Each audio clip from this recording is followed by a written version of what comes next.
Let's do a quick true and false quiz. You don't have to answer other than your own mind. Innovation requires uncommon creative talents. True or false? False. More important that you bring discipline, process to this. Although creativity is incredibly valuable, you can engineer the creative element into the exercise, but you can only do it if you have a disciplined process in place. Next, true-false question. Innovation is based on eureka moments, those special moments where all of your insights come together and you say, I've solved it, eureka. True or false? Eureka moments? No, it's false. Actually, the myth of the eureka moment is a little bit like the myth of the overnight success in Hollywood. People who spend 20 years becoming an overnight success. Eureka, that flash where the insights and the solutions all come together, it's not trustworthy because it's a completely untested premise, etc. So sure, you'll have those moments where you have big ideas, but they come from this discipline of going out and understanding what customers need, marching through a whole litany of understandings of market trends in order to see where the future is going to show up and where the needs are going to occur, then going through the technologies and offerings in order to get the supply side to match the demand side, so that at that intersection you can come up with a desirable, feasible, and viable solution, and maybe multiple alternate solutions that you test with consumers or end users in market to understand how to morph to the final thing.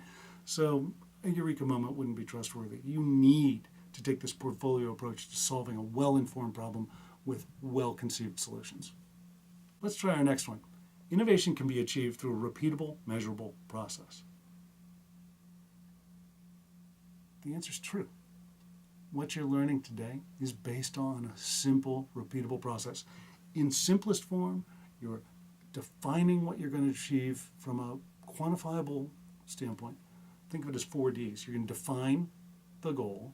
You're going to discover the need and the market conditions. You're going to design the solution. And then ultimately, you're going to deploy it in market, testing and iterating as you go. Next true-false question. Innovation requires a deep understanding of user needs. By user, I mean the end user of your ultimate offering. Do you need a deep understanding of their needs? Yes, of course you do. And you need to understand them in context, the context of their world. That's why we can't presume the needs as we would have them today.